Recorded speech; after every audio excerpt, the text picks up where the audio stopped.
Hello दोस्तों, हमारे channel में आप लोगों का स्वागत है। आज हम लोग देखेंगे कन्हैयालाल मिश्र प्रभाकर जी का जीवन परिचय, जो कि बहुत ही इम्पोर्टेंट जीवन परिचय है। हर साल बोर्ड एग्जाम में इसको पूछा जाता है। आप लोगों को इसको तैयार कर लेना है और अच्छे से याद भी कर लेना है, और जिससे कि आप लोग भूले नहीं। आइए शुरू करते हैं। कैसे लिखना है? कन्हैयालाल मिश्र प्रभाकर जी, इनका नाम डाल के अंडरलाइन कर लेना है स्केल से अच्छे से एकदम, और संक्षिप्त परिचय लिख देना है। संक्षिप्त परिचय में 4-5 हेडिंग बना के, जैसे मैंने बनाया है वैसे ही आप लोगों को बना के लिखना है। नाम कन्हैयालाल मिश्र प्रभाकर, जन्म 1906 ईस्वी, जन्म स्थान देवबंद सहारनपुर, और पिता का नाम पंडित रमादत्त मिश्र, मृत्यु 1995 ईस्वी। और अब जीवन परिचय के बारे में लिख देना है। जीवन परिचय। कन्हैयालाल मिश्र प्रभाकर जी का जन्म 1906 ईस्वी में देवबंद सहारनपुर के एक साधारण ब्राह्मण परिवार में हुआ था। क्या कन्हैयालाल मिश्र प्रभाकर जी का जन्म सन 1906 ईस्वी में देवबंद सहारनपुर के एक साधारण ब्राह्मण परिवार में हुआ था? इनके पिता का नाम पंडित रमादत्त मिश्र था। इनके पिता का नाम क्या नाम था? पंडित रमादत्त मिश्र था। वे कर्मकांडी ब्राह्मण थे। और प्रभाकर जी की आरंभिक शिक्षा ठीक प्रकार से नहीं हो पाई। प्रभाकर जी यानी कि कन्हैयालाल मिश्र प्रभाकर जी की बात हो रही है यहाँ पे।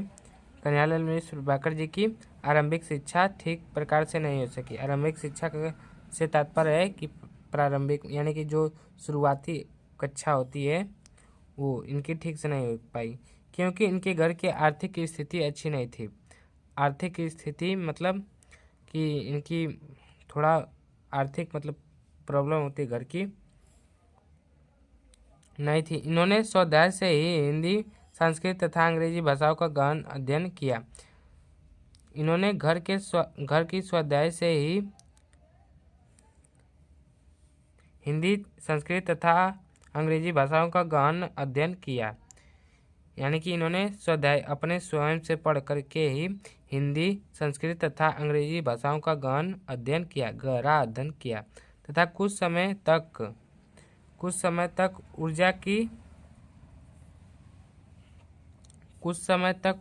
की संस्कृत पाठशाला में शिक्षा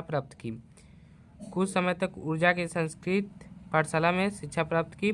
वहां पर राष्ट्रीय नेता आसफ अली का व्याख्यान सुनकर ये इतने अधिक प्रभावित हुए कि इन्होंने किसकी व्याख्यान सुनकर? आसफ अली की व्याख्यान सुनकर ये इतने अधिक प्रभावित हुए कि परीक्षा बीच में ही छोड़कर राष्ट्रीय आंदोलन में कूद पड़े। इन्होंने जो स्कूल था उसी में व्याख्यान हो रहा था,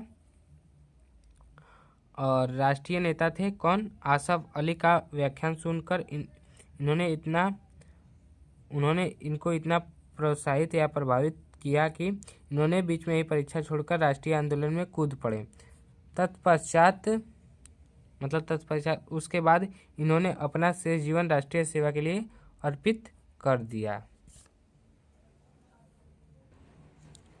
आगे है, भारत के स्वतंत्र होने के बाद इन्होंने स्वयं को पत्रकारिता में लगा दिया। यानी कि जब भारत देश स्वतंत्र यानी कि आज़ाद हो गया, उसके बाद इन्होंने स्वयं को पत्रकारिता में लगा दिया, यानी कि पत्र का काम करने लगे। लेखक के अतिरिक्त अपने व्यक्तिगत स्नेह और संपर्क से भी इन्होंने हिंदी के अनेक नए लेखकों को प्रेरित और प्रोत्साहित किया। लेखक के अतिरिक्त यानी कि पत्रकारिता के अतिरिक्त अपने व्यक्तिगत, जो अपने से मतलब लगाव रखते थे इनसे, इसने और संपर्क से भी इन्होंने हिंदी के अनेक नए लेखक को प्रेरित और प्रोत्साहित किया।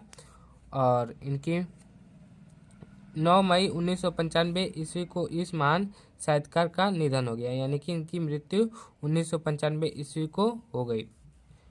इनकी रचनाएं या कृतियाँ जो भी आप लिख सकते हैं।